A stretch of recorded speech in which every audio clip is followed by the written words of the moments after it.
is having the financial freedom to retire. Buy that RV, go see the national parks. Republicans and the Democrats agree every worker deserves to retire with dignity and financial security. Most Americans build retirement savings through employer-sponsored defined contribution plans like 401ks, programs and plans that work for employees and employers. Congress improved the defined contribution system through Secure 2.0, which the HELP Committee unanimously supported last Congress. As a result, we're seeing record increased savings rates among Americans. In addition, President Trump and Secretary Chavez de Rimmer are advancing pro-worker policies, expanding alternative assets, promoting a more diversified and secure retirement, and working with the financial advisors. Americans now have access to new investment opportunities to grow retirement wealth. But there's more to do. We should build upon our success to further ensure financial security upon retirement. This is a top priority of this committee. Secure 2.0 auto-enrollment provisions help bring many workers into the retirement system. However, we know that sometimes workers are not able to begin saving immediately. This auto-enrollment provision encourages workers periodically to revisit their financial system so they can begin saving. We build upon that which we know works. Second, empower young workers to save for their future. Workers that begin saving from a young age build strong habits and benefit from additional years of saving and compounding interest. With just a simple fix, Congress can help more Americans start saving when they enter the workforce by enabling companies to allow 18-year-olds to participate in retirement plans. Third, Congress should help workers access consistent, secure retirement income by improving access to lifetime income products, which allow workers to own and tailor their accounts to what works best for them, rather than having a one-size-fits-all. I've worked with Senator Kaine on multiple bills as regards to all this, including the Helping Young Americans Save for Retirement Act and the Auto Enroll Act of 2025. I thank Senator Kaine for his leadership and collaboration. Earlier this year, the committee and the Senate unanimously passed Senator Hassan and mine Employee Ownership Act and Senator Marshall and Senator Kaine's Retire Through Ownership Act. I hope House colleagues will act quickly to send them to President Trump. These pro-worker, pro-family policies support a more productive workforce and stronger economy. Thank you to our witnesses for being here. I look forward to this discussion. With that, I recognize Senator Sanders. Thank you, Mr. Chairman, for holding this hearing on an extremely important subject. It is no big secret that we have a retirement crisis in our country that demands immediate action. In America today, unbelievably, the richest country in the world, almost half of older workers have no retirement savings at all and no idea as to how they will retire with any shred of dignity or security. As frightening as the retirement crisis is for older workers, it is even a bigger concern for the millions of seniors who are no longer able to work, who have exhausted all of their savings and who have no pensions. Incredibly and unacceptably, and I learned about this a couple of years ago when I was chair of the committee, it really is remarkable. Some 21% of seniors in this country are trying to survive on $15,000 a year or less. I don't know how anybody survives on $15,000, let alone a senior, but that is the reality. Half of our nation's older people are trying to make it on an income of less than $30,000 a year. According to the OECD, the Organization for Economic Cooperation and Development, here in the United States, with more income and wealth inequality than we've ever had, we now have the dubious distinction of not only having one of the highest rates of childhood poverty in the industrialized world, we also have one of the highest rates of senior poverty compared to other wealthy nations. Today in America, nearly 23% of seniors are living in poverty, comparing that to Denmark, 5%, France, 5.8%, Germany, 12.6%. In the United States of America, 23% of seniors are living in poverty. And that is really a disgrace. These are the people who have helped build this economy. They've raised their families. They fought in wars. We should not have almost a quarter of our seniors living in poverty. 50 years ago, Mr. Chairman, it was not uncommon for corporations to provide workers with a defined benefit pension plan that guaranteed, underlined, guaranteed a monthly income in retirement. Didn't matter if the stock market went up, down, you knew what you were getting. Back then, many corporations made a promise to their workers. If they worked at the same company for a certain number of years, they would be rewarded with a monthly check that would enable them to live comfortably in retirement. And I'll never forget, a couple of years ago, we had a young woman here, worker in an automobile factory with the UAW, talking about how her grandfather, who also worked at an auto factory, was able to enjoy a pension, defined benefit pension, that she herself could not get. Sadly, the days of defined benefit pensions are mostly behind us as a result of a relentless 50-year war on the working class of this country waged by corporate America. Traditional pension plans have become an endangered species on their way to extinction. In 1975, 44% of workers, 44% had a traditional defined benefit pension plan. Today, that figure is at 9%. In other words, we are moving in exactly the wrong direction in terms of retirement security. So what do? How do we improve that dismal situation? In my view, we should not be talking about cutting Social Security, as some of my Republican colleagues are doing. We should be talking about expanding Social Security. We should also be making Social Security solvent for our kids and future generations. Legislation that I've introduced, the Social Security Expansion Act, with 10 of my colleagues in the Senate, accomplishes both of these goals. How does it do it? It ain't difficult to figure out. Right now in America, a billionaire pays the same amount of money into the Social Security Trust Fund as somebody who makes $176,000.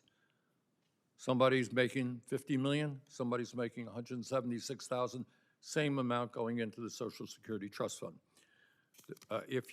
My legislation applies the Social Security payroll tax to income over $250,000 a year. Under this bill, 91% of households would not see their taxes go up by 1 penny. Let's be clear, expanding Social Security is only part of the solution. That's an important part. If we do what my legislation proposes, you would increase the solvency of Social Security for 75 years and increase benefits for people on Social Security. What we've also got to do, obviously, is bring back defined benefit pension plans, and that's a whole other issue unto itself. But to me, it really is outrageous that people can work for a company their entire lives, be given a wristwatch at best, and sent on their way. We've got to do a lot better than that. Thank you, Mr. Chairman. Let's begin with introducing our witnesses. We're joined, I'll introduce you as each of you is called upon to testify. First, Mr. James Copland, Senior Fellow and Director of Legal Policy at Manhattan Institute. Mr. Copland brings a strong background in regulatory policy, capital markets, and corporate governance. He has been featured in the Harvard Business Review, Wall Street Journal, and the National Law Journal, and is a frequent contributor to numerous business programs. He received a BA in economics from the University of North Carolina in Chapel Hill and an MBA in JD from Yale. I look forward to hearing from you today, sir. Thanks for joining. Thank you, Mr. Chairman. Thank you, Ranking Member Sanders, fellow senators. I really appreciate this opportunity to testify before the committee. As the chairman said, my name is James R. Copland, and since 2003, I've been affiliated with the Manhattan Institute for Policy Research, a nonprofit public policy think tank in New York City, where I've long been a senior fellow and directed the Institute's legal policy research. Although my comments do draw upon such research conducted for my employer, I want to emphasize my statement before the committee today is solely my own. The subject of today's hearing, the future of retirement, could not be more pressing. The United States faces a twin retirement challenge. Our Social Security system is on an inexorable path toward paying reduced benefits within the next decade or so. absent substantial tax increases that would have a host of deleterious consequences over our macroeconomy. And secondly, a large percentage of American workers have insufficient private savings to withstand those looming Social Security cuts.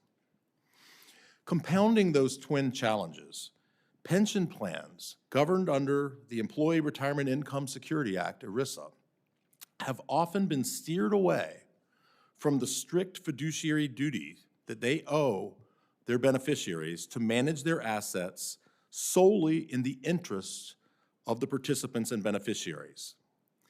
Even though other interests beyond maximizing financial benefits and minimizing costs, including environmental, social, and governance, or ESG goals that are collateral to actual risk and return analysis, should not and under the law may not be considered by ERISA plan fiduciaries. In the waning days of the first Trump administration, the Department of Labor promulgated rules that largely comported with the language of ERISA and the governing judicial opinions. The department's rule specified appropriately, ERISA requires plan fiduciaries to select investments and investment courses of action based solely on financial considerations relevant to the risk-adjusted economic value of a particular investment or investment course of action. Plan assets may not be enlisted in pursuit of other social or environmental objectives, and ERISA plan fiduciaries may not invest in ESG vehicles when they understand an underlying investment strategy of the vehicle is to subordinate return or increase risk for the purpose of non-pecuniary objectives. Unfortunately, after the change of administration following the 2020 presidential election, the Department of Labor reversed course. Under the Biden administration, the department jettisoned the just promulgated standard and instead countenanced and perhaps even encouraged pension investments oriented toward ESG concerns that go beyond the exclusive purpose permitted in the ERISA statutory mandate. With limited exceptions, which do not constitute the strategies employed in the overwhelming majority of current ESG investing, subordinating ordinary financial standards to ESG concerns will lead to reduced returns, either through a lack of diversification or increased costs. Manhattan Institute research and other scholarship has found an inverse relationship between social issue shareholder activism and firm value. The last thing America's fragile retirement system needs is to exacerbate our retirement shortfalls by diverting pension assets away from financially optimal investment strategies in pursuit of environmental and social policy objectives. Although ERISA is relatively clear on its face about pension managers' duties to invest solely in beneficiaries' interests, and the Supreme Court has emphasized that those interests must be financial rather than non-pecuniary, too often goals unrelated to plans' solvency and returns have crept into plan management, often at the executive branch's behest. I encourage members of the committee to ask questions on either the focus of my written testimony or the broader array of issues surrounding this important topic. I will endeavor to answer to the best of my ability. I'm also more than willing to follow up later with senators and staff. Thank you again for your time and your invitation. Thank you, sir. Next, we're joined by Chad Williams, a financial advisor at Edward Jones in Virginia. Mr. Williams' testimony will speak to his experience helping clients build wealth, and he can speak about the strategies that best help workers enjoy secure retirements. In August of this year, Forbes recognized him as one of the leading wealth advisors in the state of Virginia. He holds a BA and MA in political science from St. Louis University, and also an MS from the College of Financial Planning and an MBA from Maryville University. Mr. Williams, I'm thinking you're Catholic, but I don't know why I have that in my mind, you know what I'm saying? So anyway, we're looking forward to hearing from you today, and thank you for joining us. Thank you, Chairman. Chairman Cassidy, Ranking Member Sanders, my home state Senator Kane, and members of the committee, good morning. Thank you for inviting me to testify on the critically important issues surrounding retirement security that are being considered today. My name is Chad Williams, and I've been an Edward Jones financial advisor in Ashburn, Virginia for the past 13 years. I would like to emphasize at the outset our strong support for the Auto Re-enroll Act and the Helping Young Americans Save for Retirement Act, both introduced by Chairman Cassidy and Senator Kane.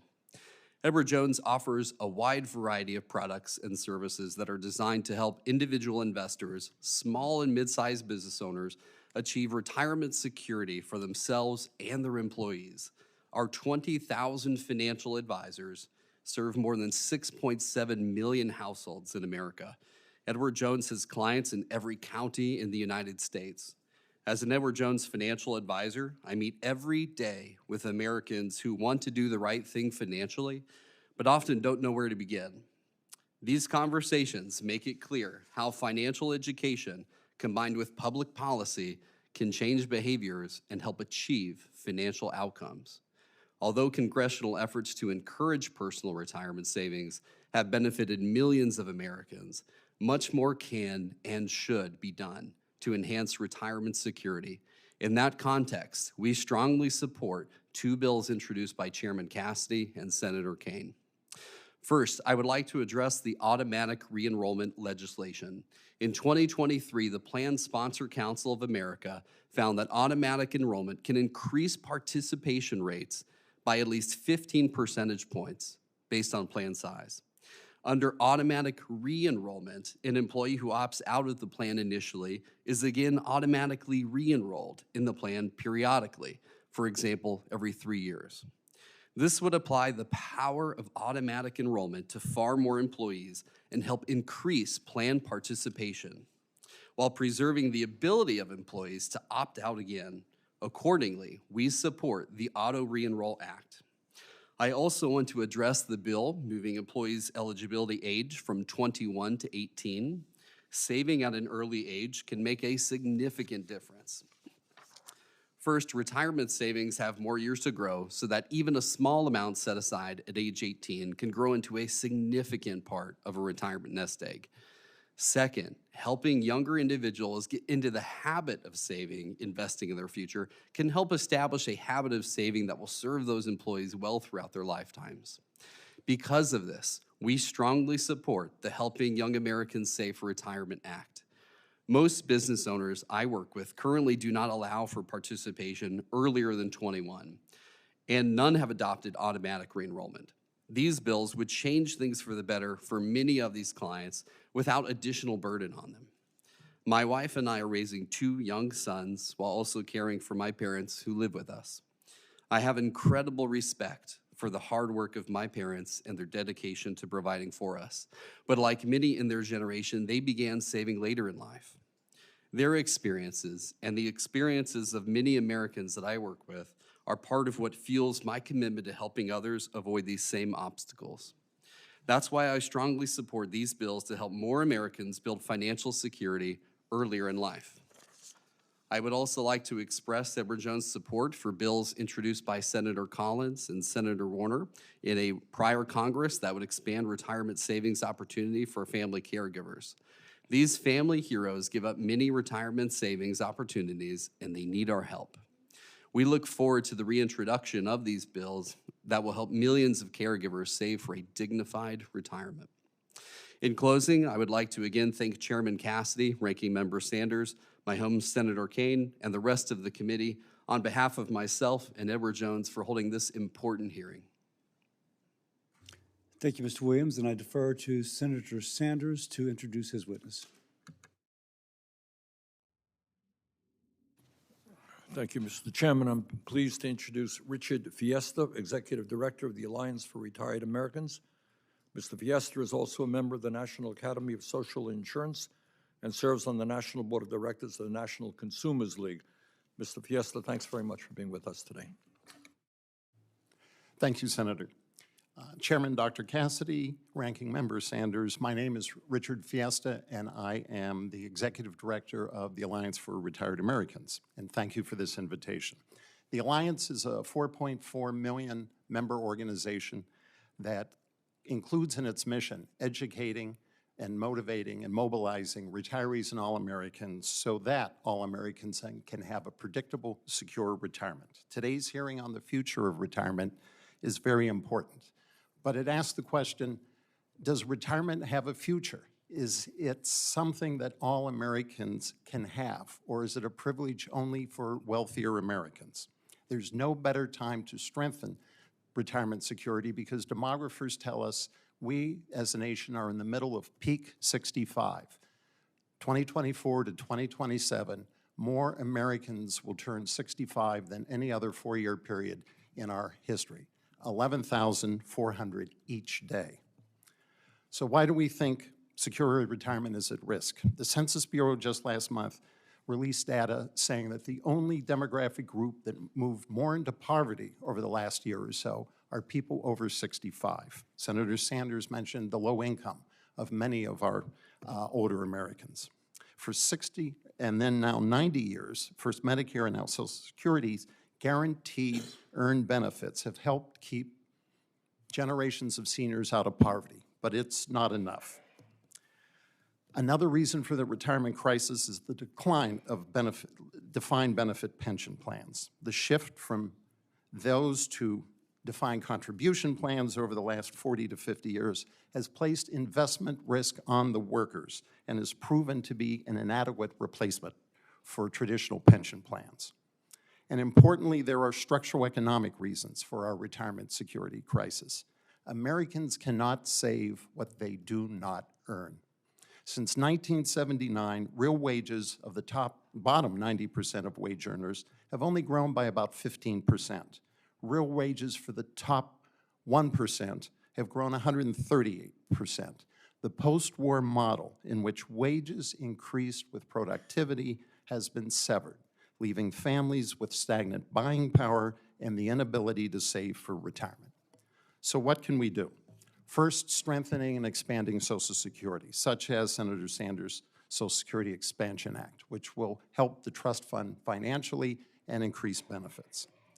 Second, we recognize that the long-term solution is to ensure that workers earn higher wages, which leads to better retirement benefits. One of the primary factors in the decline in the number of unionized workers is also the decline in a stable retirement as well. The inability to collectively bargain for wages, health care, and retirement benefits. 64% of union workers have access to a defined benefit pension, but only 11% of non-union workers. Passing the PRO Act to fix our nation's broken labor laws will give the ability of an unencumbered right to form a union and then to wage and have better wages and benefits.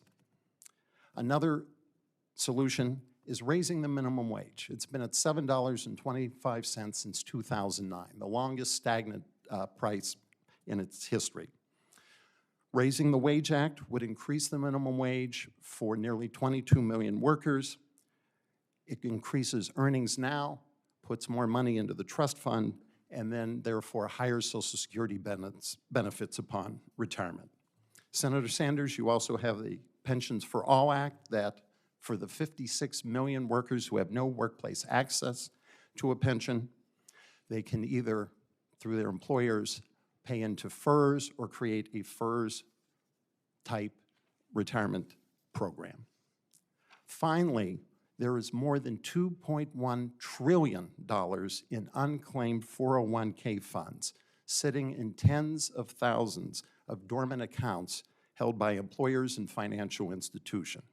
The Labor Department should act quickly and decisively to get those funds in the hands of the workers who earned them, as was envisioned when Congress passed the Secure 2.0 Act. I thank you for inviting me today and look forward to any questions you may have. Thank you, sir.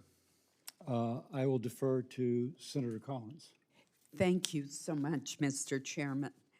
Mr. Williams, you mentioned in your testimony legislation that I've introduced in the last Congress and hope to be reintroducing soon with Senator Warner, called the Catching Up Family Caregivers Act and the Improving Retirement Security for Family Caregivers Act.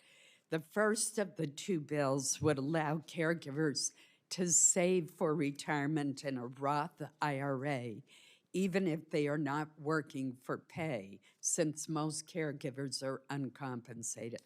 The second would allow caregivers to make additional retirement catch-up contributions to compensate for those years that they couldn't contribute due to leaving their jobs to take care of a loved one. Family caregivers play such an essential role, as you know. And when a loved one is no longer to care for him or herself, it often falls on an adult child to step in and take care of a parent or a disabled spouse or sometimes a child. Oftentimes, they do so because they simply can't find professional help to come into the home, or it's too expensive, or they aren't comfortable with an outsider taking care of their loved one, or the loved one may resist that. And they really don't want to place a beloved parent or spouse in a long-term care facility, which also is extremely expensive unless it is covered under Medicaid. So not only do many of these uncompensated caregivers have to leave the workforce, but they also are foregoing their contributions to Social Security, to their IRA, to their retirement plans. So they suffer economically when the time comes to retire. Could you comment further on this issue based on your own experience with serving your clients and what you think of the bills that we've introduced? Senator Collins, I see this everywhere I go. My clients, my family, friends, neighbors, it is a critical issue and one that I personally am incredibly passionate about. In my practice, there is not a single financial plan that we draft that doesn't have some sort of caregiving component or long-term care to it. And caregiving is a profound act of love, but it often comes at a high personal cost. It is the intersection between financial security and health security. And at our firm, we partnered with AgeWave in 2025 and found that 92% of caregivers express concerns about their own retirement. It is a prevailing issue. Your bills would provide much needed security, retirement security tools for caregivers to make up not being in the workforce so that they can contribute more when they're able to. As a financial planning practitioner, I want tools like what your bills have to be able to offer to support clients of this deserving community. And for caregivers in my practice that have little to no earned income, it would allow them to be able to defer in tax-advantaged accounts, and they wouldn't have otherwise been able to do. So we welcome bipartisan efforts and discussions to advance legislation that provides tools for this important community. Thank you so much. I think that's a really overlooked but growing segment of the population. And here they're doing the right thing. They're taking care of a beloved parent or spouse who who is definitely housebound and at times they simply cannot get the care other than from a relative. And yet the relative who leaves the workforce to care for that beloved relative is penalized later in life because they've lost out on a year or two, or maybe 3 or more, when they would have been in the workforce. It's not that they don't want to be in the workforce. And believe me, I've seen it firsthand. Caregiving is a 24-hour-a-day job. And yet this is totally uncompensated. I only have 10 seconds left. Mr. Copland, I saw you nodding. If you could very quickly make whatever point you would like to make. Certainly. I also think your bills are good ideas, and I'm caring, we have an 85-year-old father who's, we've had to do it both ways. He's in long-term care now, but he wasn't until, less than a year ago, and it's difficult. So I applaud you for this effort. Thank you. Senator Sanders. Thank you.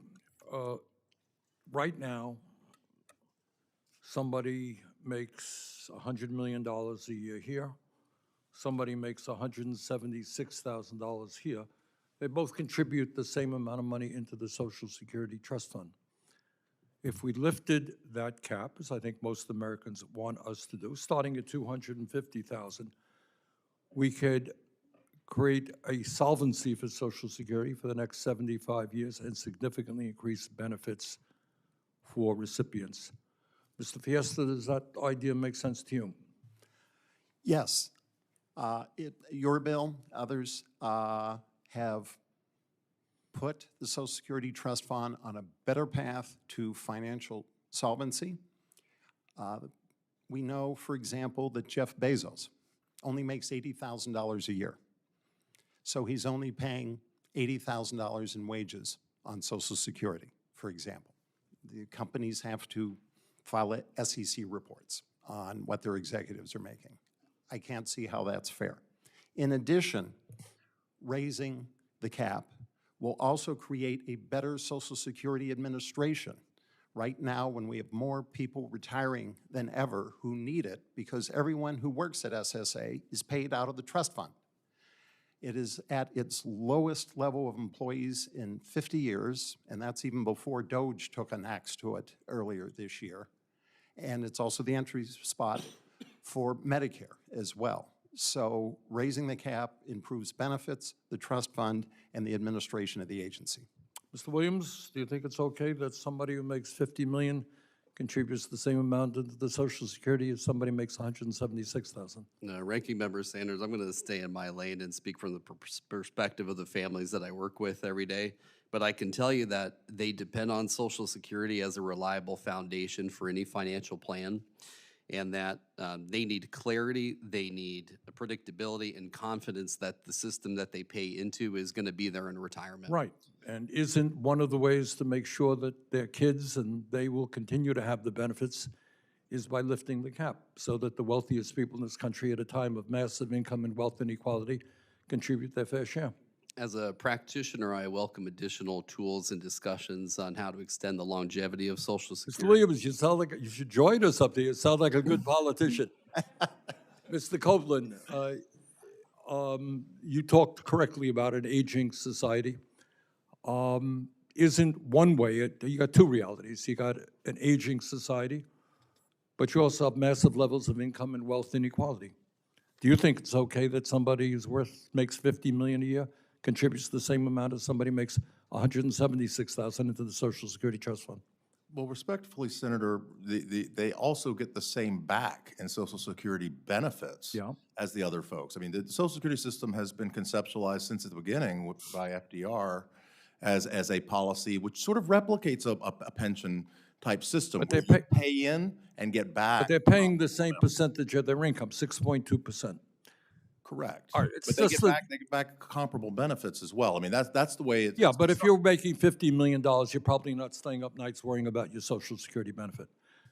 Point being, at a time when so many seniors are living in poverty, trying to survive, when we have some of my Republican colleagues talking about in one way or another cutting Social Security, raising the retirement benefits, don't you think one very simple and fair solution to the Social Security crisis that you talked about is lifting the cap so that people on top stop paying their fair share into the system?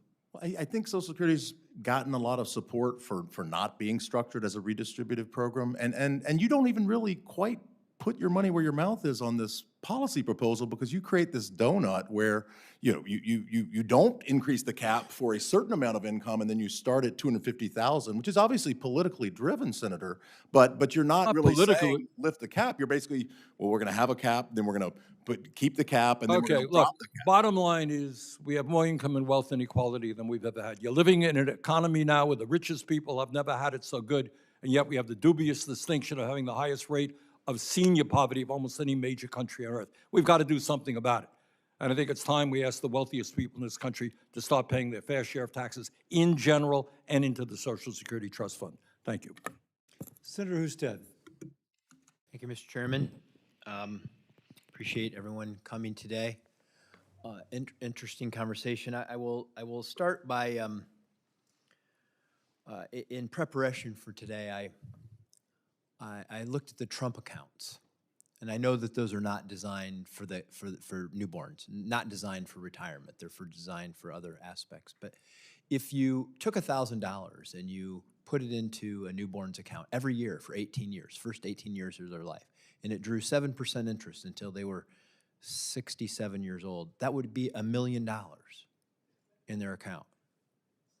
$1 million in their account.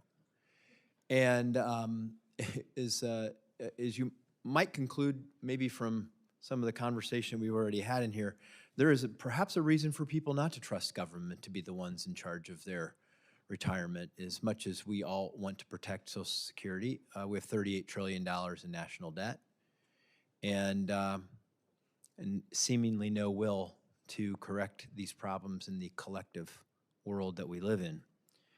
But how important for you, let's start with you, Mr. Williams, how important is it to teach young people how money really works? And are we doing a very good job with it? Senator Houston, I think that is a critically important question. And when I draft financial plans for clients, the difference of even 2 or 3 years can be everything. And I think the more tools as a practitioner that I have to get to young Americans earlier and encourage them to start saving is a good thing. And as a practitioner, I want my clients to be able to save earlier, which is exactly why we support the Helping Young Americans Save for Retirement Act and the Auto Re-Enroll Act. So speaking from a financial planning practitioner standpoint, I welcome additional tools that allow us to do that. Yeah, it seems like we need to do better. I was a fan of these when we passed them, but I've become more of a fan in not just the monetary value, but in the cultural and educational value that they can have for young people, particularly young people that maybe don't come from families that have a lot of resources. I know I grew up in a family that would live pretty modestly, and I remember when I got my bank account and I would mow yards or do things and deposit a few more dollars, and I saw this interest, this interest thing that kept going up. It's something I think is an education, but also the insidious opposite of that is how inflation also eats into the value of that resource. I also have been a big fan of ESOPs, and we have legislation to try to do more employee ownership. And maybe, Mr. Williams, I don't know if you've dealt with any of your clients who've been in ESOPs. I just believe this is a great way for the people who start businesses to help their employees benefit from the success of those businesses and put them on firmer financial ground. Do you have any experience with those, and do you have any thoughts? It's an important question. It's currently not a part of any product offering at Edward Jones, but we certainly value the employees owning ownership in a company. Edward Jones is actually a private partnership, 100% owned by the employees. And we believe that aligns well with our culture and makes our employees think differently like owners. And just to go back to your earlier point, Senator Houston, I run a variety of workplace plans across the country, one of which includes a diner. And recently, I had a young woman approach me, she's 18, and she worked at a diner. And these people often get up before dawn, and they cook breakfast for us. And she wanted to start saving. And she wasn't able to start saving because her plan didn't allow for eligibility. It was at age 21. And as a financial planning practitioner, that's really frustrating, especially when we give advice to say, we want you to start saving earlier, but we don't align policy to be able to do that. And so from a firm standpoint, we welcome conversations on expanding that. Mr. Copland, do you have thoughts on either of those topics? Yes, I mean, I think from a corporate governance perspective, ESOPs are good in the sense that they align your workers' interests with your shareholders' interests, and so that can facilitate good labor management relations. And what you're talking about with young people is absolutely right. I didn't comment in my testimony on the senator's bills with Senator Kaine, but getting people started younger and giving them a nudge to try to get enrolled into these plans is common sense. It's something I always encourage my younger colleagues to do to the extent they can. So I applaud those efforts, all of them. Thank you, Mr. Chairman. I'll just say I want to thank Michael Dell and his wife for what they did. I think that's I know we talk about how wealthy people, whether they contribute a lot in life. A guy that's giving $6 billion to help the poorest children in our country establish savings is a very noble deed, and I'm glad we created the foundation for that to happen. Thank you.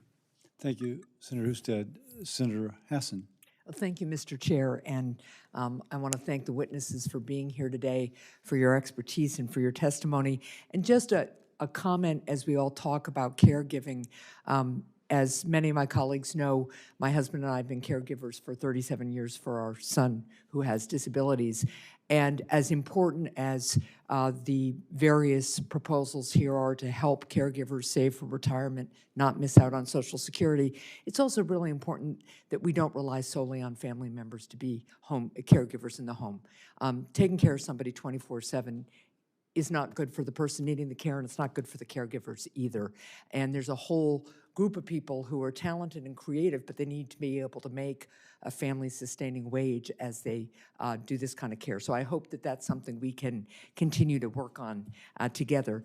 Now, to the topic at hand, Mr. Fiesta, during his campaign, President Trump promised that he would, quote, bring the cost of everything way down. However, since the start of the Trump administration, the average U.S. family has paid $700 more for everyday items compared to what they paid in January 2025. As President Trump's reckless tariffs continue to drive up everyday costs, it's even harder for many Americans to save for retirement. So, Mr. Fiesta, how do these high costs hurt people who are trying to save for retirement and people who are already in retirement who have limited savings?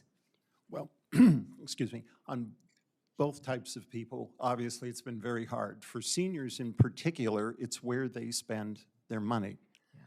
Food, fuel, healthcare. Right. 3 elements of our economy that have had supersized inflation over the last year or so. And of course, by being retired, they don't have a steady stream of income that's going to increase over a year. I mean, their incomes are mostly fixed, for example. So that's been difficult. And then without access in the workplace to some sort of retirement savings plan for 60 million people near and even further out from retirement, you can't save. It's been very difficult because if childcare is $32,000 a year, for example, how can you spend that and the other inflationary items we've seen and then try and save for retirement? It's a squeeze. Thank you. Another question for you. Last month, the Social Security Inspector General warned that criminals are trying to scam money and personal information from seniors by claiming that their Social Security numbers have been used in illegal activity. As ranking member of the Joint Economic Committee, I've launched an investigation into financial scams, and I'm developing legislation that would improve how the federal government works with the private sector to crack down on emerging scams and help Americans who are victimized by these scams. How could improved coordination and assistance for victims at the federal level help combat scams? Yes, this is a growing problem, I think we all recognize, and especially now at the advent of AI, which we in our organization hear from members, both being victims and worried about becoming a victim. Clearly, the fraudsters are getting more intelligent, more complicated in their maneuvers, and anything across departments and legislation in that way is needed because it's not going to get any better. We need, for instance, single points of contact at agencies for Yes. people who've been scammed. You know, the AI makes especially a lot of seniors believe that it's a loved one on the other end of the phone or using some information about the family in a text, and it's a really growing problem. The global scam criminal activity is now costing the economy $1 trillion a year. More than $1 trillion is outpacing the illicit drug trade. So it's extraordinary. Mr. Williams, one last question here. Small businesses are the backbone of the New Hampshire economy, and they need to be able to compete with larger businesses in offering competitive benefits to employees. Senator Budd and I lead the Bipartisan Retirement Investment in Small Employers Act, which would cut taxes for the smallest businesses that create retirement accounts for their employees. So, Mr. Williams, what challenges do small businesses face in offering retirement benefits, and how will reducing this burden help business owners and workers build financial security for the future? Well, Senator Hassett, that's an important question. And when I work with businesses, they need two things. They need less complexity, and they need choice to cater to the needs of their individual business. Okay, thank you very much. Thanks, Mr. Chair. Senator Moody. Thank you, Mr. Chairman. Appreciate it, and thank you to our witnesses for being here today. Thank you. Such an important topic for so many people, and I'm always grateful for Chairman Cassidy holding these hearings. I think he's been one of the most active committee chairs this Senate, and so we're grateful to him. This committee covers everything from birth to death and everything in between, working, education, such important topics for the American people. Florida. I'm the senator from Florida. It is undisputably the best state for retirees. In fact, we are called the Silver State proudly. And so I'm excited we have the opportunity to talk about issues affecting our retirees. Will the stenographer retract that statement? So. We live in obviously exciting and dynamic times. Many of our constituents who are nearing retirement are concerned with what those golden years may look like. And we've faced some factors in the more recent years I don't know that we ever thought we would see. We saw companies start prioritizing things like ESG and DEI. Many would say that they did so over common sense fiduciary responsibilities or interests. Government spending has been rampant. There's fraud in so many programs that seniors rely on, putting those programs at risk in many instances. And so I am certainly, like our president and so many here, are fully committed to protecting programs that seniors rely on, like Medicare, Medicaid, Social Security. We're also making sure that we are looking at programs where there is fraud and seeing what we can do to crack down on that and make sure we're not giving money over to bad actors or criminals, but actually to the people we're trying to care for and protect, and give some sense of confidence in their future years and health. And certainly not a lot needs to still be done to clean up some of these issues. But I wanted to focus specifically, and I'll start with you, Mr. Copland. In your testimony, you focused on environmental social governance policies known as ESG. This is an investment policy. I think the American people maybe didn't understand in many instances what was going on, especially with the larger investing firms. And many were nervous that these firms were putting hardworking Americans' money, sometimes retirement money, into funds that were going towards far left causes, and maybe not specifically looking at what's the best financial decision purely.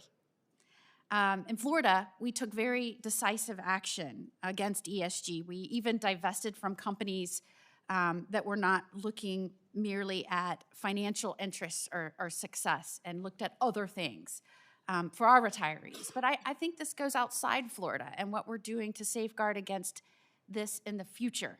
And so we've made great progress under President Trump in this area, protecting those retirement assets. But how do we protect American investments in the future from this type of agenda-driven investing?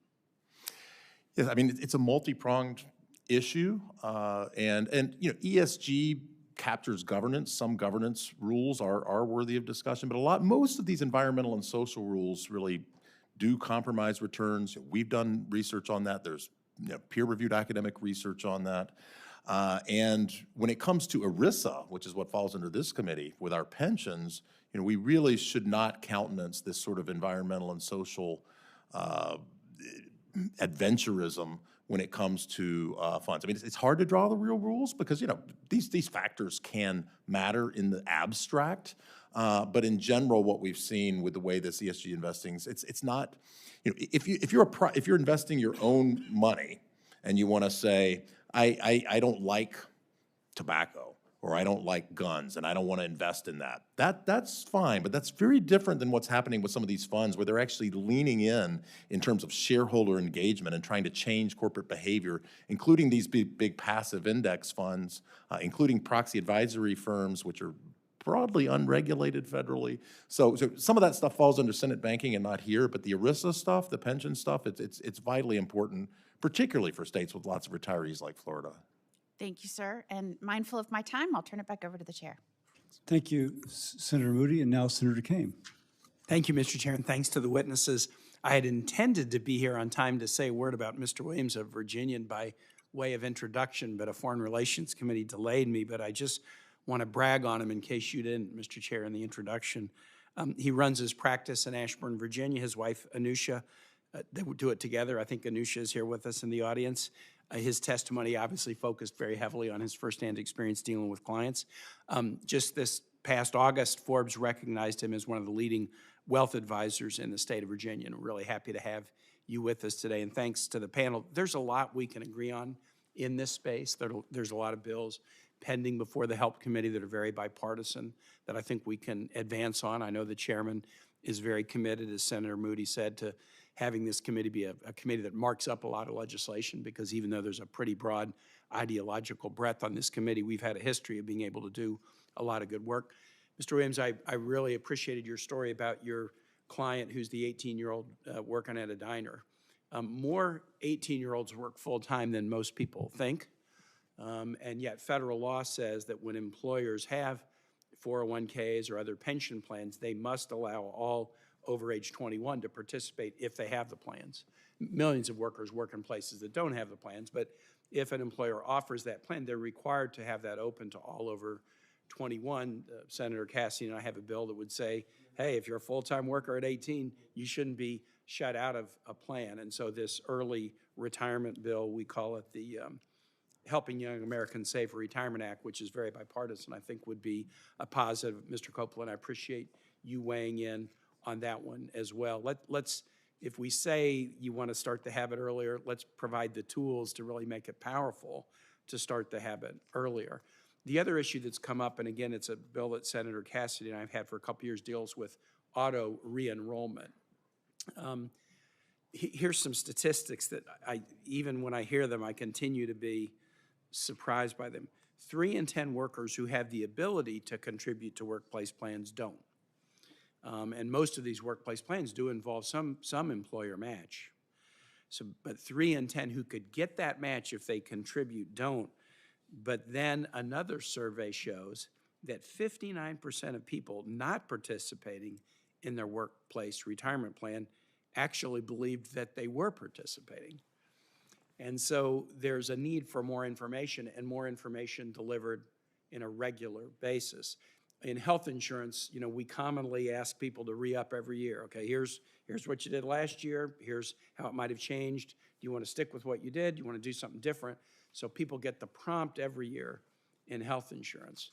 I think we should be prompting them regularly with respect to retirement. And so Senator Cassidy and I have a bill that would allow employers to do some creative things, including an auto re-enrollment. So somebody who opts not to participate, maybe they're at the start of their career and they just don't feel like they have the cash flow to support their life expenses and begin retirement savings as well.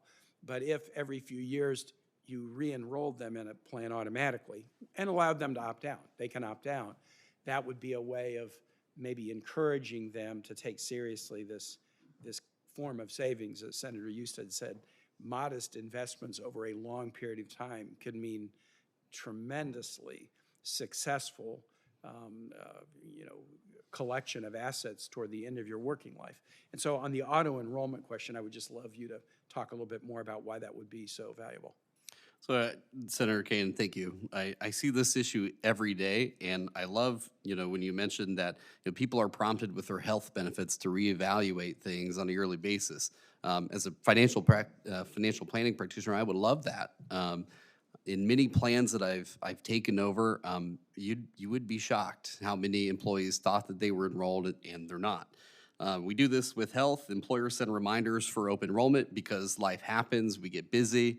And retirement works the same way. There is a plumbing company that I run a workplace retirement plan for. And one of the workers there wanted to take some time off saving. He had about $30,000 in credit card debt and wanted to take the time with his wife and family, cut back, and they did, and they were able to pay it all down. But at the end of that 1-year period, I called him and I said, hey, you're ready to re-enroll? And he said, yeah, I completely forgot about that. I should get back in. And I can't help but think what other Americans would do without somebody giving them a nudge or an easy on-ramp as afforded in the Auto Enroll Act. So I think it's very important. Thank you very much. I yield back. A lot of my questions are going to build upon what Senator Kane said. But first, Mr. Fiesta, you pointed out that there is a lot of money stranded in retirement accounts. We attempted to address that. It's a great point. And we attempted to address that in Secure 2.0, and I whispered to my staff that we need to make sure that it actually is implementable. The Biden administration rules apparently open businesses up to lawsuits. That ain't going to work.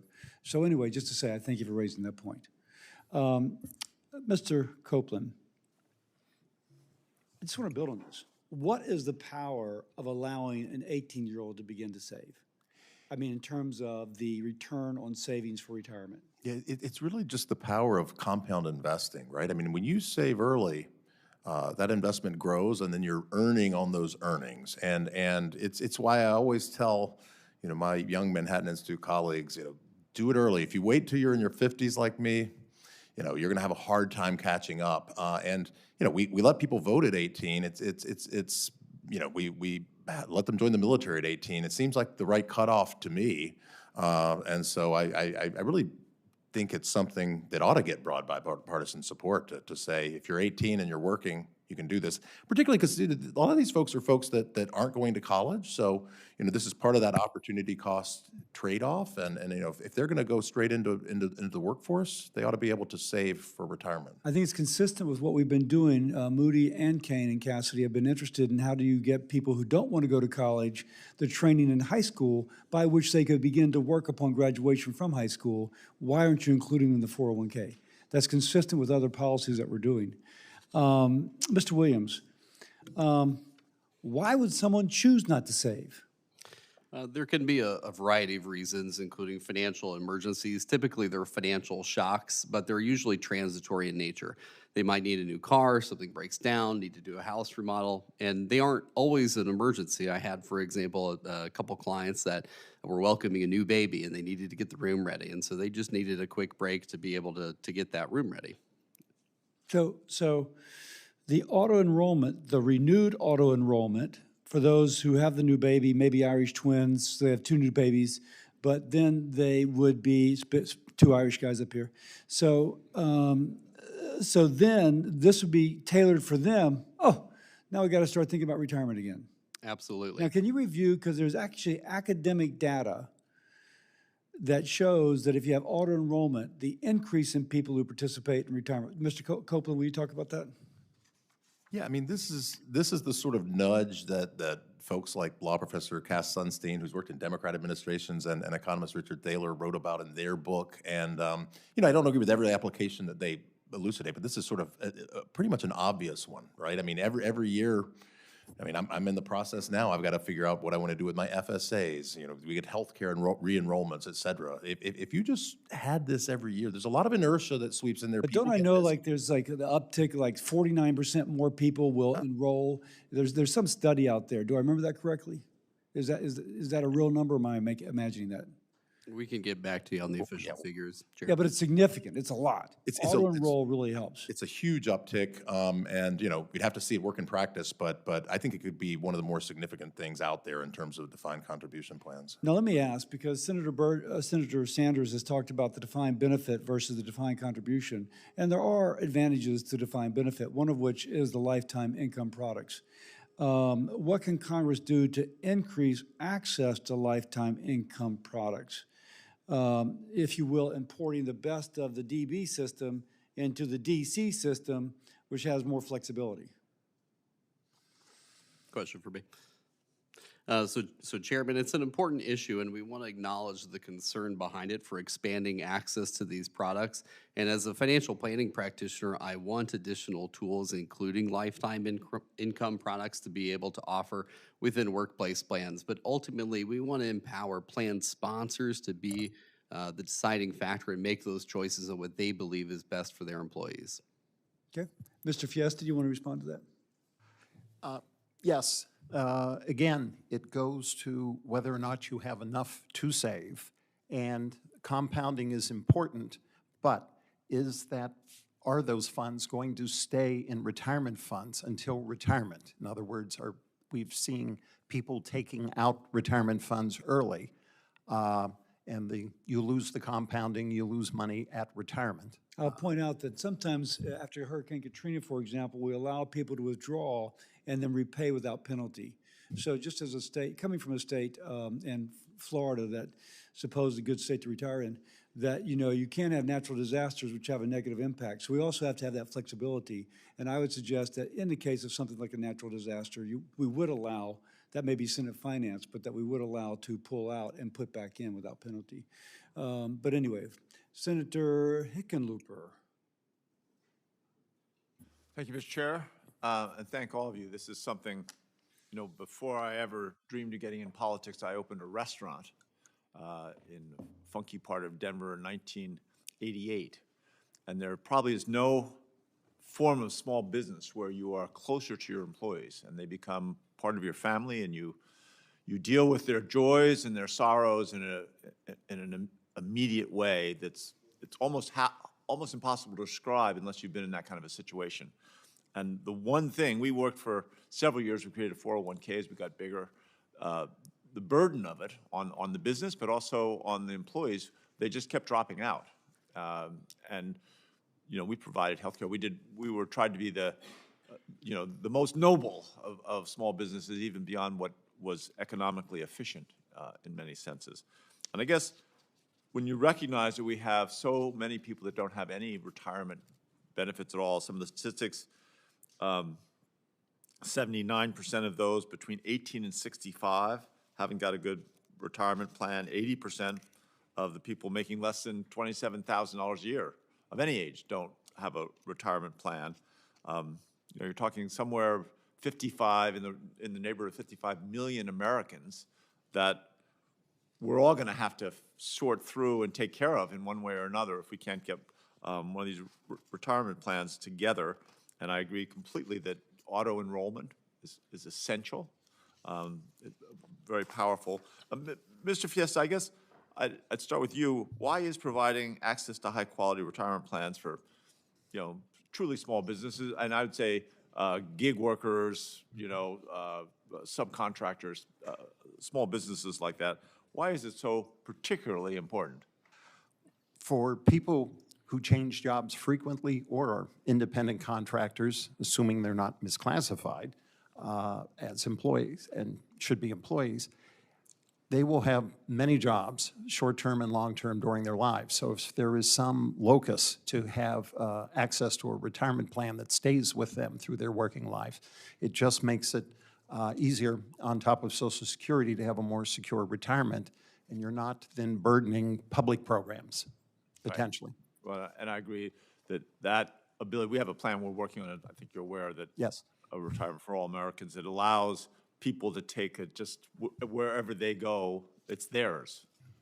It follows them everywhere, and I think that's a huge part of its potential success. Mr. Williams, I want to talk just a moment.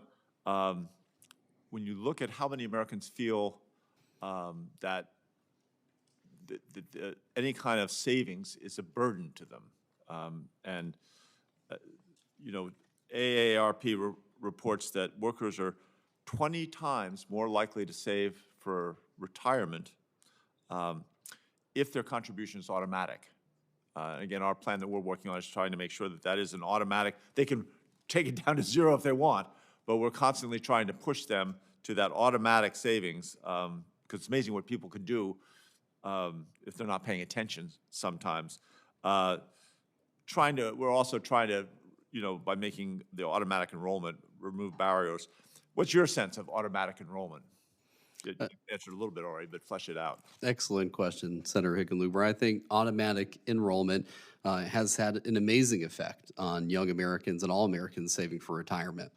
We often see a 15 percentage point increase in participation, and re-enrollment will be a step in the right direction for increasing those retirement savings. We share your objective in making sure that everyone has a lifetime income stream of income and retirement, and we welcome tools to be able to do that. Right. I couldn't agree more. Well, I guess I'm going to cut it off there just because I would unlock a Pandora's box with my next question, but I'll send it in writing.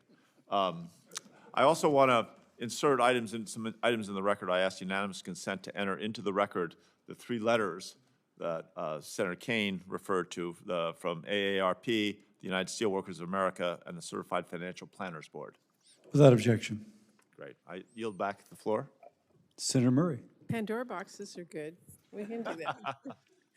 Chairman Cassidy, thank you so much. I think this future of retirement is really an important topic, but I do think we have to acknowledge the elephant in the room, because if Trump keeps driving up prices and sabotaging health care and Social Security and much more, then the future of retirement won't even exist for many Americans. I mean, how many Americans are actually going to get to retire when everything in their lives is so much more expensive? So we can't talk about retirement without talking about how President Trump is driving up those costs and the uncertainty so many seniors are seeing across the board. I don't think we can talk about retirement without talking about the healthcare crisis that is now causing premiums to skyrocket for families who rely on the ACA premium tax credits. I have spoken to seniors in my states who are not quite yet old enough for Medicare, and they are seeing their premiums jump by over $1,000 a month right now, starting in a few weeks. And that is just really unaffordable for so many families, let alone seniors on a fixed income. I talked to a woman a few days ago who had just retired. She planned all of her life to make sure she had the right thing. She's on the ACA. She was expecting the tax credits. They're gone. Now she's talking about going back to work. So much for retirement. And I think we also need to talk about the other elephant, is that Trump took an axe to the Social Security Administration this year. He cut 7,000 staffers, which makes it really hard for seniors who need help accessing the Social Security that they've earned.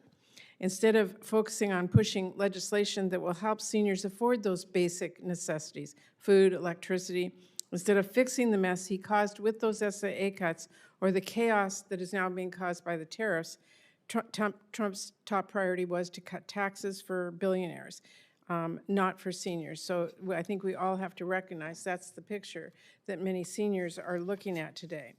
Mr. Williams, let me start with you. More than 55 million Americans don't have an easy way to save for retirement at work. It just doesn't exist for them. Instead of having a portion of each paycheck automatically saved, tens of millions of Americans actually receive their paycheck, pay their bills, and then they figure out how much they can afford to save for retirement. When prices are spiking across the board today for everything from healthcare to electricity, how does that impact your clients' ability to save for retirement? It's an important question, Senator Murray. Healthcare specifically, in every financial plan that comes out of my office, we dedicate a significant amount of time and attention to that and include it in financial plans. And we empathize with, families that are experiencing changes in the healthcare system.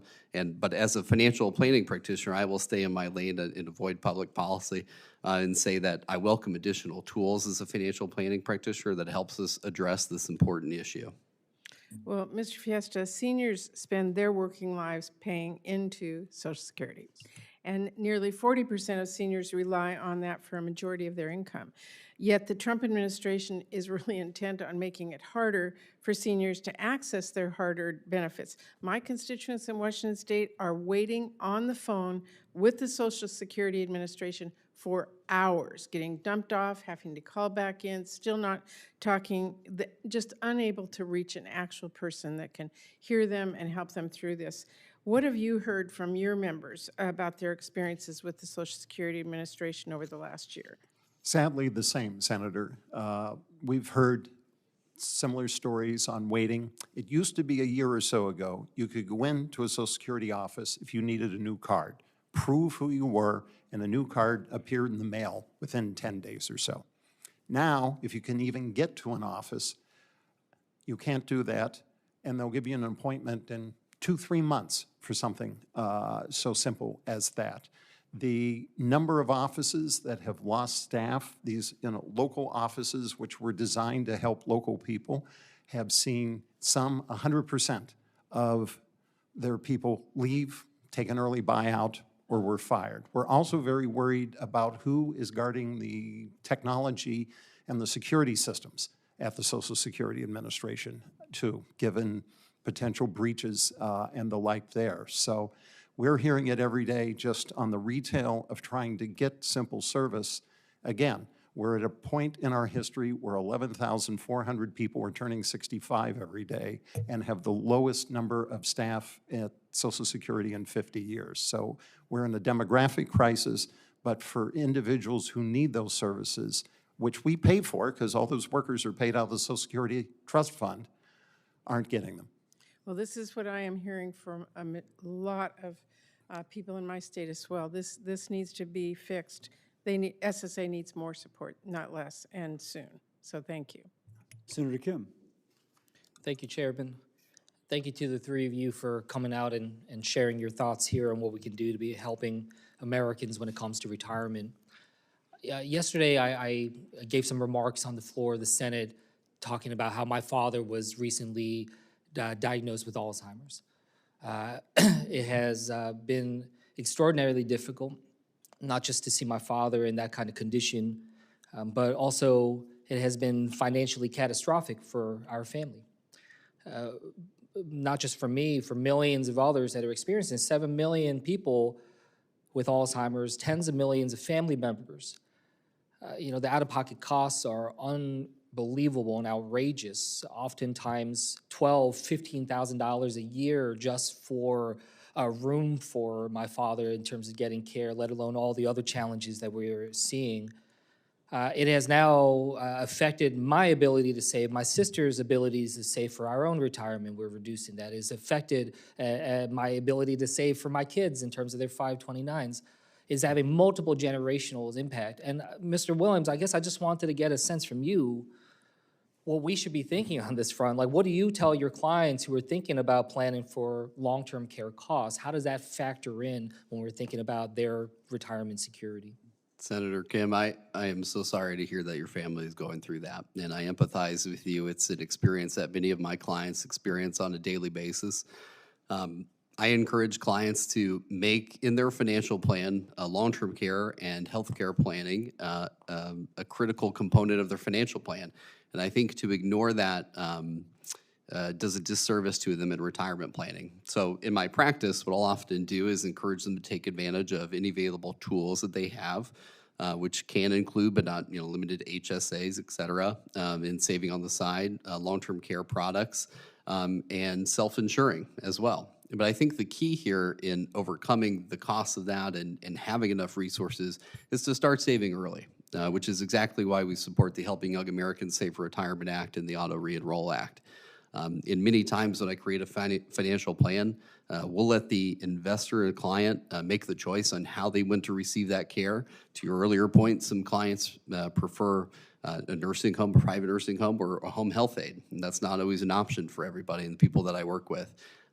But we want to let our clients decide and make appropriate resources available to be able to do that in an early start. Yeah, no, look, I think we need to be thinking about how we can have that kind of conversation and try to make sure that current retirement savings advice is fully considering the costs of health care, of long-term care. But I'll be honest, like my father, the cost that he's incurring, and no amount of him saving would have prepared for this moment. And I also find that, no one necessarily thinks that they're going to be the one that comes down with these types of debilitating illnesses and problems and injuries. So that's just something I hope this committee keeps in mind as we're looking to see how we can be able to be helpful to others. Mr. Fiesta, I want to bring you in on this. I mean, long-term care insurance is often considered to be complicated, problematic, unreliable. The number of long-term care insurance providers have fallen from over 100 to now less than a dozen. Even when people try to do what's right, they hit roadblocks. Given the high costs and limited options in the shrinking market, it's clear that families cannot depend on long-term care insurance alone, and structural policy solutions are needed. What can be done to address the broader problem of planning for long-term care and saving for retirement from a policy perspective? How do we support workers, caregivers, and their families? Well, I don't think you can save your way into paying for long-term care over time during your work life or your own funds if you're in retirement. The numbers and the inflation just do not add up. And as you mentioned, maybe 2 or 3% of the population have some sort of private long-term care insurance. But what Washington state has done is they've enacted the first statewide long-term care insurance state-run program, which NICs, almost like a unemployment insurance, 0.058% of your of a wage tax that goes into a fund. If you're in it for 10 years, then you're eligible to get, and this will grow with inflation, about $36,000 in long-term care benefits. And the state of Washington had a referendum to do away with it last year, and it was rejected overwhelmingly. So other states are looking at programs like that as well. But at some point, it becomes a national problem as well. Yeah, well, thank you so much. I hope that we were able to find real solutions here in a bipartisan way on this committee. And with that, I'll yield back, Mr. Chairman. Senator Morkey. Thank you, Mr. Chairman. Mr. Fiesta, I'm deeply concerned about the growing relationship between private equity firms and retirement plans. In Massachusetts, we saw private equity firm Cerberus Capital Management, alongside Real Estate Investment Trust, Medical Properties Trust, and Steward Healthcare, destabilize our entire healthcare system, closing hospitals, leaving a trail of preventable deaths and heartbroken families, and ultimately collapsing into bankruptcy. And what did Steward do upon declaring bankruptcy? It attempted to shed its pension obligations to union healthcare workers in Massachusetts who had worked at these hospitals for their entire lives, and rip away retirement security from thousands of families. At the same time, this administration and its corporate cronies are arguing that pension funds should invest more in the very private equity firms that they are ultimately undermining the solvency. It is absolute lunacy. So we know private equity firms value profit over everything else, leaving workers to suffer and communities to clean up the mess. And we know that the Trump administration's claims that workers are missing out on outsized profits by not investing in private equity are lies. An Oxford University study showed that private equity funds, quote, have returned about the same as public equity indices since at least 2006. It's even worse when you look at these investments after the fees. And now, because private equity's greed knows no bounds, these same firms and corporate executives want to use the 401k system as their own personal piggy bank. They want to gamble with grandma's retirement to finance their fourth yacht. Mr. Fiesta, what are the dangers of the Trump administration's attempts to open up our 401ks to retail private equity investments? Private equity is some of the most opaque types of financial instruments out there. There are no real guidelines. You're at the mercy of the manager when you're going to get paid back from an initial investment. The average is 7 years. These all point to things that don't make sense for someone saving for retirement or in retirement who needs a steady, predictable income, for example. The expensive fees we don't really know about. As you pointed out, there are studies that show that the returns aren't as good in recent years as well, and especially for a retail investor who may not have any access to what the investments are of that private equity firm. I mean, money managers and pension managers have to hire very expensive third-party services whose job it is to find out what's in a private equity fund. And that just seems to make no sense for a individual retail investor. So from Massachusetts to the other 49 states, I'm warning you, it's coming your way, private equity. And they are just heartless, they're ruthless when it comes to what the impact is on the hospitals, on the workers, and on the community, and on those retirement plans that the workers had depended upon. I also want to ask about the Department of Labor's retirement security rule, which we call the fiduciary rule, promulgated under the Biden administration. This is a straightforward rule that says, if you, as a financial advisor, are giving investment advice to somebody saving for retirement, that advice has to be in the best interest of the saver, not the best interest of Wall Street. So I grew up in a working class community in Malden. My father was a truck driver. And I can tell you that if a financial advisor told my family or our neighbors the best way to save for retirement, they would go ahead and assume that the financial advisor had their best interests in mind. So the Biden administration made the fiduciary rule the law of the land, but now it has landed in the Trump administration's crosshairs. Mr. Fiesta, can you talk about why the fiduciary rule is so important and explain who will be hurt if it is repealed? Senator Markey, it's just common sense that if you go to someone to advise you on your investments, that that person has your best interest in mind, not the fee structure or commission structure as well. Especially for people who are at or near retirement, who may be rolling over a 401k or an IRA, who would have a large sum of money. This is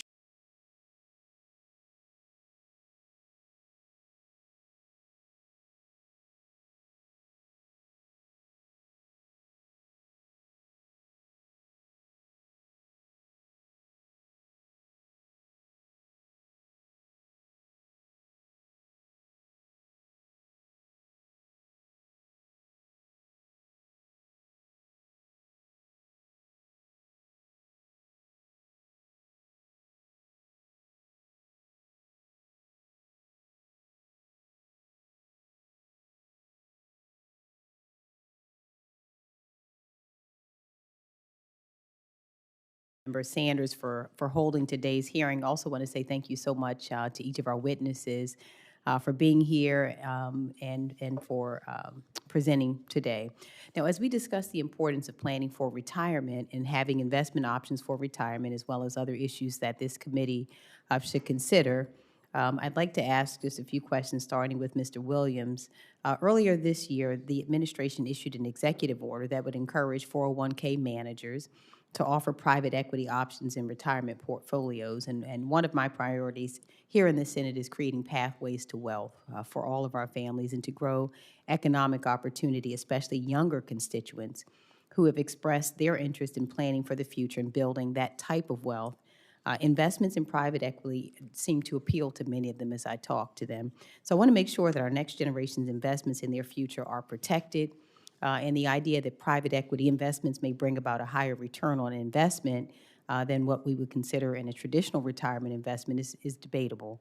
These investments can come with risk due to different oversight and disclosure requirements, which could increase the possibility of financial loss. So do you see a benefit in these types of investments? How would you advise our young people, especially for those who'd be looking to invest early, and as private equity potentially becomes an option that more people are interested in, as we consider the impacts and opportunity of private equity and 401k plans, I want to know, what should we as a committee and as Congress as a whole be thinking about in terms of how we best place guardrails around these kinds of investments?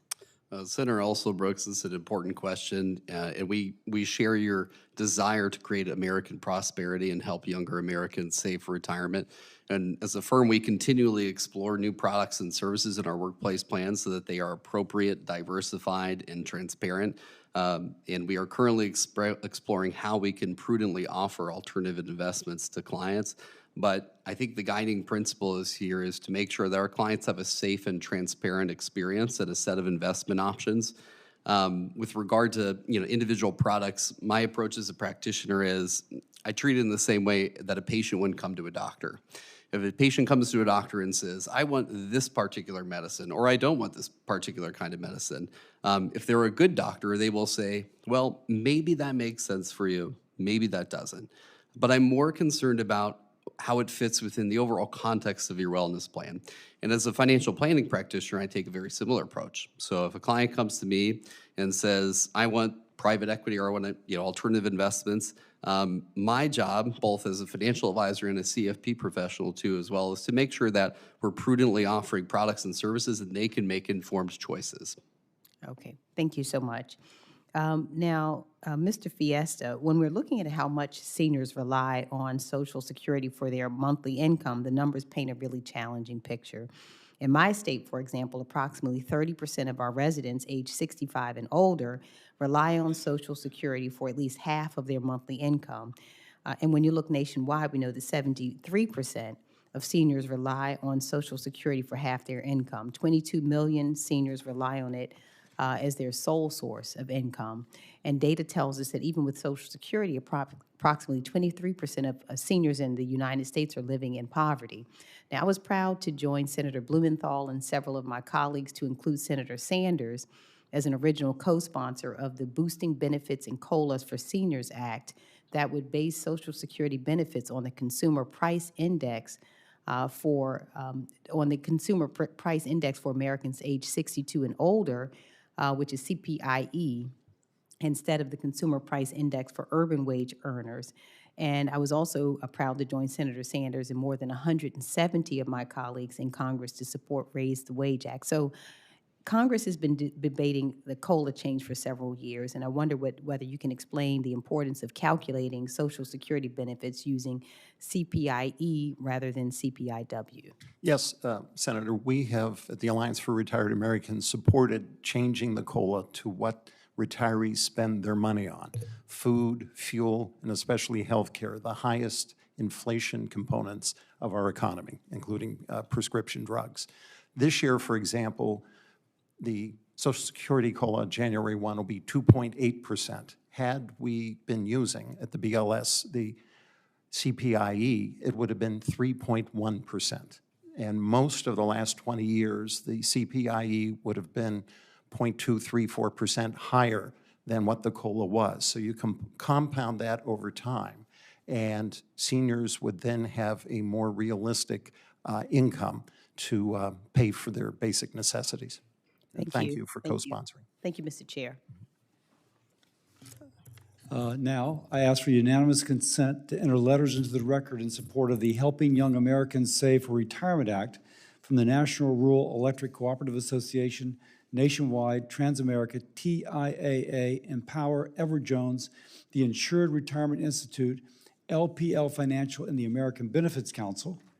I ask for unanimous consent to enter letters into the record in support of the Auto Enroll Act from the AARP, Empower, Nationwide, Ever-Jones, and the Insured Retirement Institute and LPL Financial. And I ask for unanimous consent to enter letters into the record from the American Retirement Association, the Insured Retirement Institute, the Spark Institute, Financial Services Institute, the Associated Builders and Contractors, TIAA, the ESOP Association, the Stable Value Investment Association, Betterment, and ACLI pertaining to the topics discussed at this hearing. So granted. For any senator wishing to ask questions for the records are due 5 p.m. Monday, January the 5th. Thank you all for being here. It was a good hearing. As my colleagues walked out, they said, important hearing, good hearing, you made it better. Thank you. The hearing committee stands adjourned.